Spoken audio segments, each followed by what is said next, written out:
El plan de trabajo que yo les voy a compartir es el siguiente en esta conferencia. Siguiendo lo que es la metodología de la V heurística adaptada desde la socioformación, yo en esta conferencia voy a buscar resolver el siguiente problema: ¿cómo aplicar los proyectos formativos en el desarrollo de competencias? Desde que el comité organizador me invitó, estoy pensando en ello. Vine aquí en el día de ayer y he seguido pensando en ello. Hasta que mi esposa me tiene que agarrar: oye, ¿tú estás conmigo o estás con la conferencia? Yo le digo, estoy con los dos. Bien, entonces, este es el problema que yo pretendo resolver. ¿Con base en qué? Con base en el desarrollo de una competencia, que es una competencia fundamental para todos los docentes, que es la competencia de mediación. Pero, ¿qué mediamos los docentes? La formación integral. ¿En qué contexto vamos a resolver ese problema? En el contexto del aula. Es allí donde se tienen que ver los proyectos formativos y la aplicación de la transversalidad. ¿Qué conceptos requiero para comprender y argumentar este problema que tengo aquí en el centro, que es la pregunta orientadora, la que nos va a llevar a tener impacto en la transformación de las prácticas? Básicamente dos conceptos. Primero, el concepto de proyectos formativos, que yo espero que en el día de hoy nos quede un poco más claro. No digo que nos quede claro, porque entonces, pues a mí no me van a volver a invitar a ningún evento de estos y ustedes no van a tener la oportunidad de seguir profundizando, tanto en la metodología que nosotros manejamos como en la metodología que tienen otros autores en el tema. Entonces, digamos más bien que en el día de hoy vamos a dar otro pequeño paso en la comprensión de los proyectos formativos. Y luego vamos a articular los proyectos formativos con un concepto que está generando bastantes debates, tanto en México como en otros países, como es el concepto de la transversalidad y la relación con conceptos como vinculación, multidisciplinariedad, que es el tema central del Congreso, interdisciplinariedad y transdisciplinariedad. Ese tema solamente lo voy a abordar en parte, porque por la duración de la conferencia realmente me es muy difícil profundizar con todo detalle, pero por lo menos aspiro a haber dado algunos elementos que a ustedes les lleve a reflexionar más sobre este tema. Y no solamente a reflexionar más, sino a complementar esto con otras referencias teóricas. En resumidas cuentas, un proyecto formativo es una metodología didáctica para resolver un problema del contexto, mediante actividades articuladas o complementarias, buscando que el estudiante tenga un producto relevante, que no sea meramente el abordaje de un contenido, y finalmente, que se articulen por lo menos dos áreas, dos asignaturas o dos campos. Y entonces, esto es lo que nosotros hemos venido haciendo desde finales de los años 90 en los diversos países de Iberoamérica. Demostrar que al menos están aplicando algún elemento de los proyectos formativos. Esa es la tarea que yo les sugiero. Pues bien, eso mismo lo hacemos con los estudiantes. ¿Cómo vamos a demostrar con hechos concretos y tangibles que hemos aprendido, que hemos logrado los aprendizajes esperados, o los desempeños, o los criterios? Entonces, las evidencias son pruebas o productos tangibles. Cuando, por ejemplo, yo todavía en las escuelas veo que muchos profesores, al momento de trabajar las diferencias entre mitos y leyendas, les piden a los estudiantes que presenten un cuadro sinóptico, un cuadro comparativo. Eso no es evidencia de aprendizaje. Eso simplemente es un cuadro comparativo de un contenido. Entonces es importante que tengamos claridad de los conceptos en el enfoque competencias y en el enfoque proyectos formativos y no confundir las cosas. Porque a veces cuando confundimos, perdemos una oportunidad valiosa para transformar el sistema. Pero ante todo, para renovar nuestra práctica como maestros y maestras.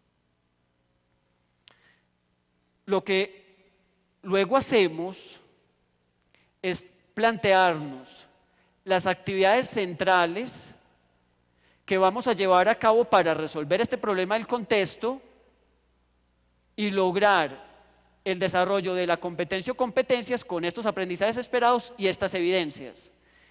Estas actividades tienen que estar articuladas, formando un sistema. Y para llevar esas actividades, obviamente, necesitamos unos recursos, como es común en cualquier planeación didáctica. Sergio, ¿esto es suficiente en la planeación? Para mí muchas veces es suficiente. Yo por lo menos como maestro he trabajado así y no he necesitado nada más.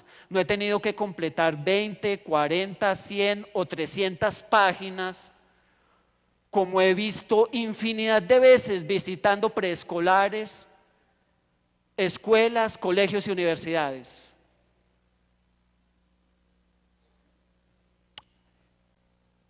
¿Que es que yo deseo articular otras metodologías? Perfecto. Es que yo tengo una metodología mucho más completa que esto que nos propone usted, Sergio. Excelente. Maravilloso. Pero ante todo, hay que comenzar con algo. Y qué bueno empezar por lo más sencillo y luego ir avanzando a lo más complejo, a medida que lo dominemos. Pero no comenzar al revés. Complicarnos primero la vida, perder el amor por la docencia, ver que esto es una cuestión para formar personas mecánicas en la educación y luego demostrar aprendizajes en los estudiantes. Eso sí es lo que no hay que hacer. Este proyecto formativo, se lo voy a comentar ya de manera general, lo abordamos en educación media superior, en el primer semestre, en un colegio de bachilleres de aquí de México, trabajando el bloque número 1, con todas las asignaturas del bloque 1. Aquí se fueron 2 o 3, todas las del bloque 1. Título del proyecto: FAMI Empresa. ¿Cómo así que FAMI Empresa?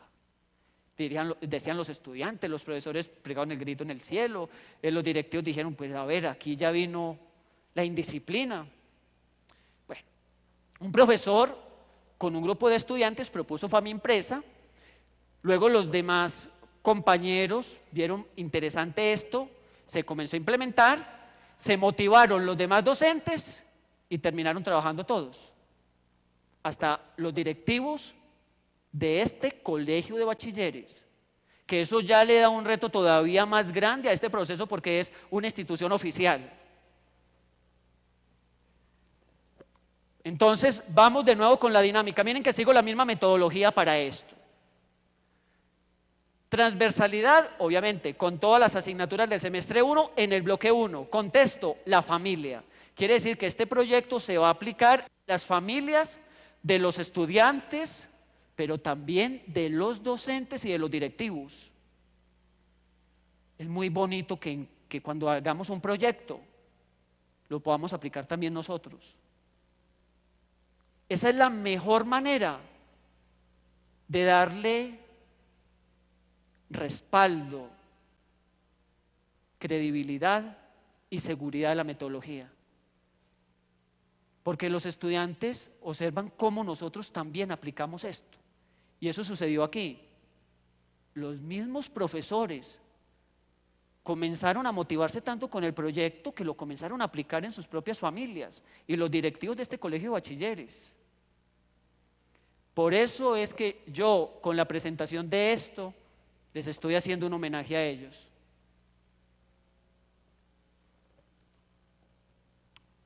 Problema del contexto, para que aclaremos más de qué se trata. Aquí ya vamos al punto.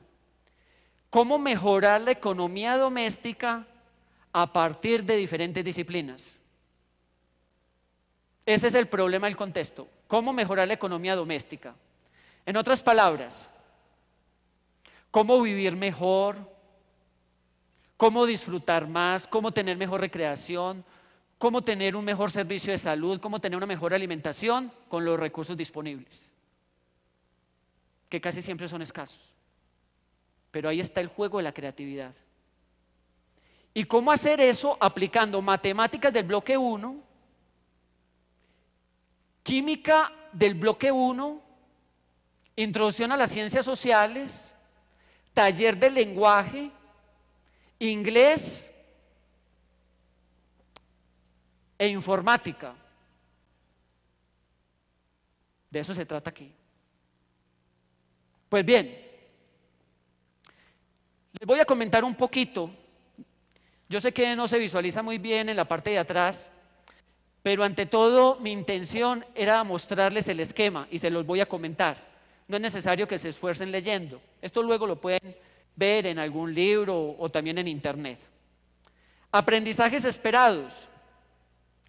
Aquí se tomaron en cuenta los desempeños que tienen todas las asignaturas del bloque 1 del currículo común, de Introducción a las Ciencias Sociales, de Matemáticas 1. Por ejemplo, de Introducción a las Ciencias Sociales se retomó esto: tipos de conocimiento y construcción social del conocimiento.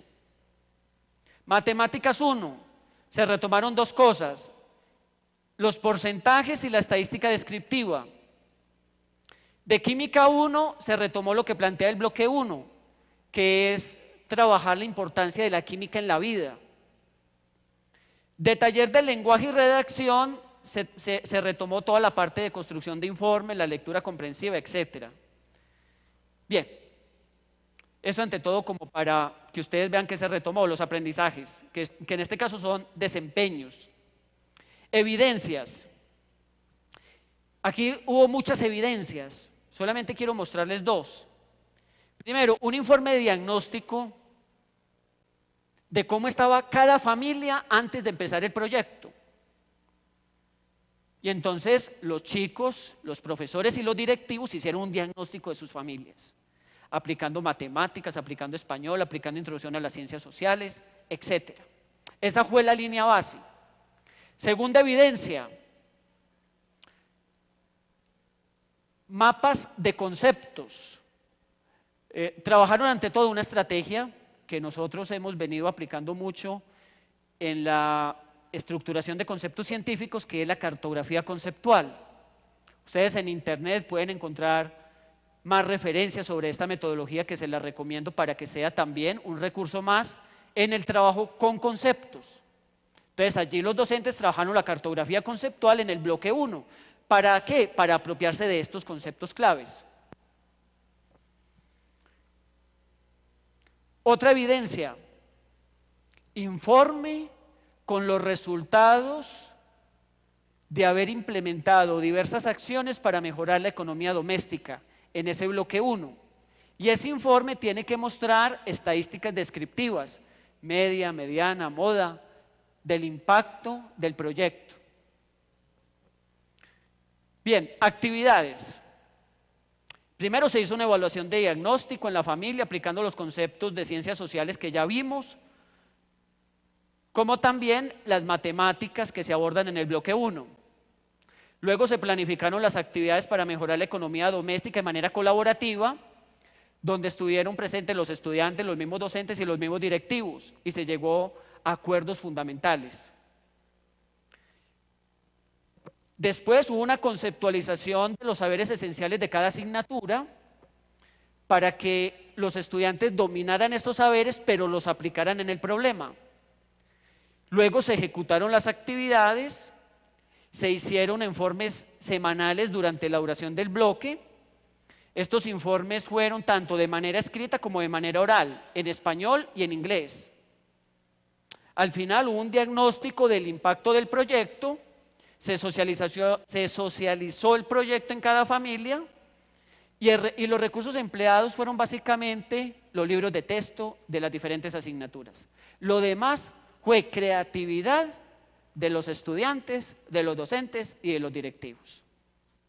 Entonces ahí ven pues cómo podemos integrar todas las asignaturas en un bloque o incluso en un semestre. Nosotros hemos tenido experiencias de articulación de todas las asignaturas de un semestre, por ejemplo, el sexto semestre de una preparatoria o de un colegio de bachilleres por problemas del contexto, no solamente en un bloque, sino en todo el semestre.